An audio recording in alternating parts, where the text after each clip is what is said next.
மந்திரங்கள்லாம் ஜபம் பண்ணி எல்லாம் பண்ணுறதுக்கு தவம் பண்ணுறதுக்காக தர்ப ஆசனம் இப்படி ஒவ்வொன்றா குருநாதர் கையால் கொடுக்குறார். முதல்ல காவி உடைய கொடுத்தார் உடுத்திக்க, அதுக்கப்புறம் தண்டத்தை கொடுத்தார், அடுத்தது கமண்டலத்தை கொடுத்தார்.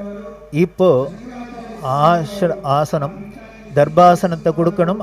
ஆனால் இது பெரிய ஒரு பீடமான, ஏன்னா இது காஞ்சி காமகோடி பீடமாக இருக்கிறதுனால ஆதிசங்கர பரம்பரையில் ஒரு பீடாதிபத்தியம் இருக்கிறதுனால ஒரு உயர்ந்ததான ஒரு மர ஆசனம், அதோடையே கூட இவருக்கு தர்பாசனம் கொடுக்கப்படுது.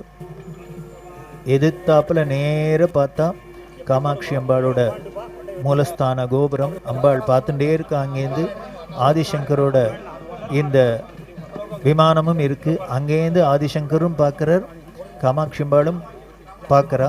அதனால குருநாதர் காமிக்கிறார், நேர சாட்சியா யார் இருக்கா அப்படின்னார். இதுக்கு அத்தனைக்கும் சாட்சியா யார் இருக்கா அப்படின்னார். ஆதி குருவான ஆதிசங்கரிடம் அத்தனைக்கும் ஜெகன்மாதாவான எல்லா ஜீவர்களுக்கும் அன்னையான காமாட்சி